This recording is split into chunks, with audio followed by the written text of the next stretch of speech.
আসসালামু আলাইকুম। Hello everyone, আমার পরাণের ভাই বোন, তোমরা সবাই কেমন আছো? আশা করি তোমরা সবাই অনেক ভালো আছো। আলহামদুলিল্লাহ, আমিও তোমাদের মাঝে অনেক ভালো আছি, উপরে আল্লাহর রহমতে, তোমাদের দোয়ায়। চলে এসেছি কাঁচামরিচের ভর্তা আর কিছু হালকা পাতলা টুকিটাকি দেখাবো তোমাদেরকে আমি কি কি বাজার করেছিলাম একদিন খাওয়ার জন্য। মানে আমার ছোট বোন আমার কাছে চেপা শুটকি ভর্তা খেতে চেয়েছে। তার হঠাৎ করে ডেঙ্গু হয়েছিল, এখন আলহামদুলিল্লাহ সে ভালো আছে। কিন্তু সে হঠাৎ করে আমাকে বলে, আপা তুমি আমাকে একটু চেপা শুটকি খাওয়াও তো ভর্তা করে। আমার মেজো বোন অলরেডি তাকে হাতে মাখিয়ে চেপা শুটকি ভর্তা খাওয়াইছে, কিন্তু তার মুখে ভালো লাগে নাই। মেজো বোন যথেষ্ট চেষ্টা করেছে। আমার মেজো বোনের কিন্তু হাতের রান্না বাড়া খুবই সুস্বাদু। আর এই যে আমার মেজো বোন মাটিতে বসে আমি কি কি বাজার আনছি সেগুলো খুলতেছে। আর আমি যেহেতু একা কিছুই করতে পারবো না, তাই আমার মেজো বোনও চলে এসেছে তার ছেলেকে নিয়ে। ছেলেকে সামনের ভিডিওতে দেখতে পাবা, এখনের ভিডিওতে শুধু দেখাবো কি বাজার এনেছিলাম আর কোথায় কোথায় কি কি তোমাদেরকে টুকটাক সেগুলোই দেখাবো। ভিডিওর সঙ্গে থাকলে, আমার চ্যানেলের পাশে থাকলে, না টেনে যদি দেখো, স্কিপ না করে যদি দেখো, অবশ্যই বুঝতে পারবা। আর তোমরা যারা আমার পরাণের ভাই বোন পুরান, তারা ইতিমধ্যে জানো যে আমি কোন টাইপের ভিডিও শেয়ার করি, এবং সেই টাইপ ভিডিও কে কে পছন্দ করে তারাই কিন্তু আমাকে দেখে। আমি কিন্তু ভ্যারাইটিস ভিডিও সকলের ভিডিওই কিন্তু দেখি। আমার আসলে ভালো লাগে, মানুষকে একটুখানি ভিউ দিতে পারলে আমার মনেও শান্তি লাগে। তবে আমার পক্ষে তো আসলে সম্ভব না 100, 200, 2000 মানুষ ঘোরা। তাই আমি আসলে অল্প হাতে গোনা কয়েকজন মানুষের ভিডিও দেখি, আর তারাই কিন্তু আমার ভিডিওতে আসে।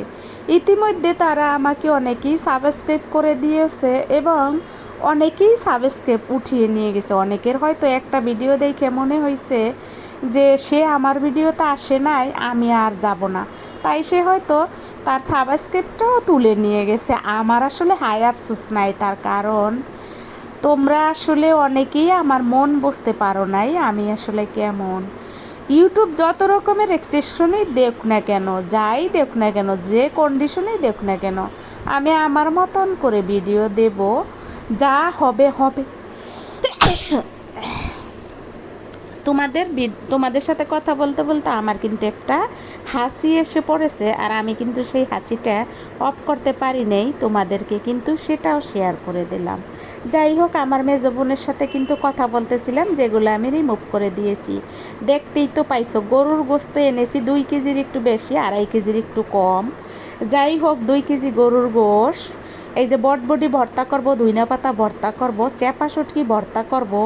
তার সাথে ছিল দেশি পেয়ারা, স্বরূপকাঠির পেয়ারা। তোমরা অবশ্যই চেনো, যারা বাংলাদেশি ভাই বোন অবশ্যই তারা চেনো। ওই যে পেয়ারাগুলো, এগুলো কিন্তু স্বরূপকাঠির পেয়ারা। আর এগুলো আমি যে এরিয়াতে থাকি, এই এরিয়াতে প্রতিদিনই এরকম তাজা বাজার ওঠে। আর আমার এই বাজারে গেলে সব কিনতে ইচ্ছা করে, কিন্তু এই বাজার আনার পরে এগুলা রেডি কইরা রাইখা দেওয়া, এগুলাকে বের কইরা খাওয়া, ওই সময়টা কিন্তু নাই। বেশিরভাগই কিন্তু বাইরের থেকে আমরা খাওয়া দাওয়া করা চেষ্টা করি, ঘরে কম রান্না করার। অনেক সময়ই বাইরে খাওয়া দাওয়া করে শেষ করে দিই দিনটা। একবেলা বেশিরভাগ আমাদের ঘরে খাওয়া হয়, 3 বেলা কিন্তু আমরা 4 জন সদস্য মেম্বার, আমাদের কিন্তু 3 বেলা পুরোপুরি খাওয়া হয় না। কেউ একবেলা খায়, কেউ 2 বেলা খায়, কেউ একবেলাও খায় না, এমনও দিন যায়। আর দেখতেই তো পাইছো ভর্তার প্রিপারেশন, এগুলো কিন্তু অফ ক্যামেরায় ছোলা কাটা, ধোয়া পাল্লা সবই কিন্তু করা হয়েছে। কিন্তু এখন এক ঝলক দেখাবো। রসুন ভাজা, মরিচ ভাজা হয়ে গেছে অলরেডি, কিন্তু এই যে একজন ব্যক্তি আমাকে এগুলা ডলে দিচ্ছে, পাটায় শিলে বেটে দিচ্ছে ভর্তার জন্য। আমরা বলে বলে দিচ্ছি, আমার মেজো বোন কাছে বসে বসে বলে বলে দিচ্ছে, আর আমি টাইলে টাইলে আইনা আইনা দিতে আসি। ওই যে বললাম, সব সময় ছোটোবেলা থেকেই নিজের চোখে জিনিস দেখে না খাইলে আমার তৃপ্তি লাগে না। আর আমি যে কাজগুলো জানি সেগুলো আমার নিজের হাতে করতে খুবই ভালো লাগে ছোটোবেলা থেকেই। আরেকটা বিষয় হইল, ছোটোবেলা থেকেই আমি মানুষকে আঘাত কম দিতে জানি। মানুষকে আমি আঘাত করি না। আমার দ্বারা যদি কেউ আঘাত পায়, আমার মনে হয় তা আমি চেষ্টা করি সেই আঘাতটা তুলে নেওয়ার। আমি চাই না যে আমাকে চায় না তার সাথে আষ্টে পৃষ্ঠে লেগে থাকি, এরকম আমি কখনোই চাই নাই।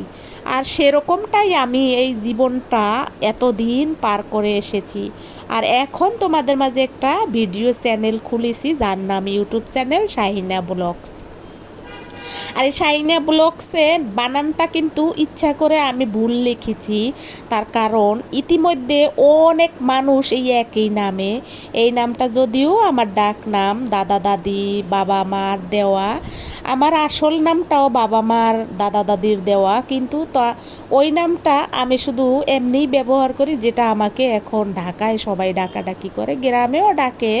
কিন্তু ওই আমার যে নামে চ্যানেলটা, এই নামে কিন্তু গ্রামের মানুষ বেশি ডাকে, কারণ ওইটা ছিল আমার ডাক নাম। যাই হোক, আজকের ভর্তাগুলো তোমরা দেখতে পাইলা, পাড়ায় ডলাডলি করে ভর্তা বানিয়ে মনের সুখে সবাই মিলে খেয়েছি। আমার দুই বোন, আমার মা, ভাগ্না। আসসালামু আলাইকুম, সবাই ভালো থাকো।